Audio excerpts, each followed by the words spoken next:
భక్త బంధువులందరికీ నమస్కారం. నేను మీ శ్రీ విద్యానంద శాస్త్రి మాట్లాడుతున్నాను. భక్తి బంధు విశాఖపట్నం. ఈ భక్తి బంధు సంఘము ద్వారా కొన్ని మంచి సేవలు నేను చేయాలనుకుంటున్నాను. ఇందులో తొలుతగా మనకి ఈ ఆదివారం ఆగస్టు 4వ తారీఖు అమావాస్య ఆదివారము పుష్యమి నక్షత్రము అనేటటువంటి అద్భుతమైనటువంటి కలయిక వచ్చింది. ఈ అద్భుతమైనటువంటి కలయిక ఏంటంటే, ఒకటి ఆదివారము పుష్యమి నక్షత్రం అయినందువలన పుష్యార్క యోగం అంటారు. అమావాస్య కూడా కలిసినందువలన ఇంకా అద్భుతమైనటువంటి యోగం, అద్భుతమైన ఫలితాలు ఇచ్చేటటువంటి పరిస్థితి. ఇప్పుడు ఇవాళ రోజున ప్రతి ఒక్క కుటుంబంలో కూడా ప్రధానమైనటువంటి సమస్య ఏమిటి అని అంటే డబ్బు. ఈ డబ్బు అనేటటువంటి సమస్య మనుషుల్ని ఎంత బాధ పెట్టాలో అంత బాధ పెడుతున్నది. అయితే ఈ సమస్య తీరాలి, తగ్గాలి అంటే ఏంటి విధానము అంటే, తగ్గడానికే చూడండి, తొలగడానికి కాదు. ఈ డబ్బు సమస్య అనేది తగ్గడానికి ఏం చేయాలనేది నేను ఒక విధానం చెప్తాను. ఆ విధానం ప్రకారం మీరు ఆచరించినట్టుగా అయితే కొంతవరకు మీ యొక్క డబ్బు సమస్యలు, అప్పుల సమస్యలు అనేటువంటి తగ్గి మీరు సంతోషంగా ప్రశాంతంగా ఉండడానికి ఉంటుంది. ఎందుకంటే ఇవాళ ఏ ఇంట్లో ఎవరు కూడా ప్రశాంతంగా నిద్రపోవట్లేదండి. నిద్రపోవాలి అంటే డబ్బు డబ్బు డబ్బు డబ్బు. నిద్ర ఎక్కడి నుంచి వస్తుంది? రాదు. కాబట్టి నేను చెప్పే విధంగా ఈ అమావాస్య ఆదివారం నాడు చేసినట్టుగైతే మీకు చాలా వరకు ఈ డబ్బు సమస్య అనేటటువంటిది తగ్గుతుంది. ఇప్పుడు నేను చెప్పే విధానాన్ని జాగ్రత్తగా ఆచరించండి, వినండి, శ్రద్ధగా వినండి, మీకే శ్రద్ధగా వినండి. ఈ ఆదివారం నాడు ఉదయం చక్కగా తలస్నానం ఆచరించి, మగవాళ్ళు ఆడవాళ్ళు కూడా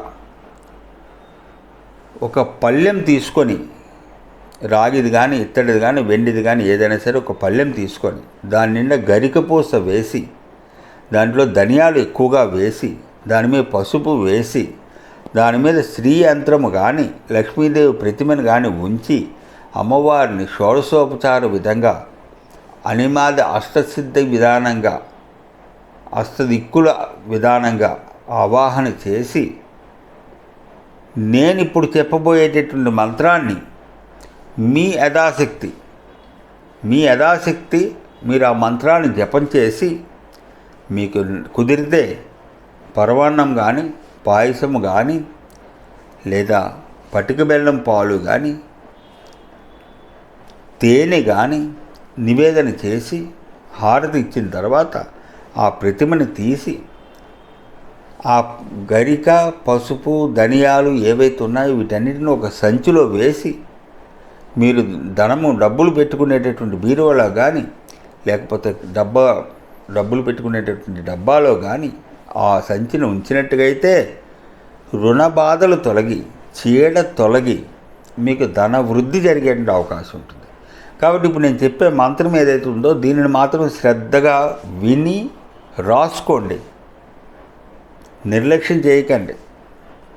ప్రతి చిన్నది కూడా మనకు ఎంతో ఉపయోగపడుతుంది. కాబట్టి ఇది రాసుకోండి శ్రద్ధగా. నేను ఇప్పుడు మంత్రం చెప్తున్నాను, రాసుకోండి. ఓం హ్రీం త్రిభువన పాలిన్యై మహాలక్ష్మ్యై అస్మాకం దారిద్ర్యం నాశయ ప్రచురం ధనం మే దేహి క్లీం హ్రీం శ్రీం ఓం. రాసుకున్నారు కదా? మళ్ళీ తర్వాత నన్ను ప్రశ్నించకండి. ఈ రాసుకున్న మంత్రాన్ని మీరు శ్రద్ధగా 11 సార్లు కంటే ఎక్కువ ఎంతైనా జపం చేసిన తర్వాత ఈ చెప్పినటువంటి గరిక, ధనియాలు, పసుపు ఇవన్నీ కూడా ఒక సంచిలో వేసుకొని చక్కగా డబ్బులు పెట్టిలో పెట్టుకోండి. మీకు అన్ని సమస్యలు తొలగుతాయి, ప్రశాంతత లభిస్తుంది. ఇంటిలో మహాలక్ష్మీదేవి తాలూకుటువంటి సంచారం, ఆ అమ్మ నడుస్తున్నటువంటి అలికిడి, ఉనికి తెలుస్తుంది. నమ్మండి. నమ్మకం ప్రధానం. నమ్మితేనే ఏదైనా, నమ్మితేనే వైద్యమైనా పనిచేస్తుంది, నమ్మకపోతే అది కూడా పనిచేయదు. కాబట్టి నమ్మకంగా చేయండి. చేసి చక్కగా సత్ఫలితాలు పొందండి.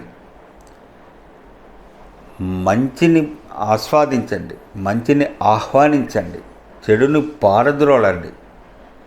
ఇలా మీరు చేస్తారని మనసారా కోరుకుంటూ మీ విద్యానంద శాస్త్రి భక్తి బంధు విశాఖపట్నం నుంచి నమస్కరించి సెలవు తీసుకుంటాను.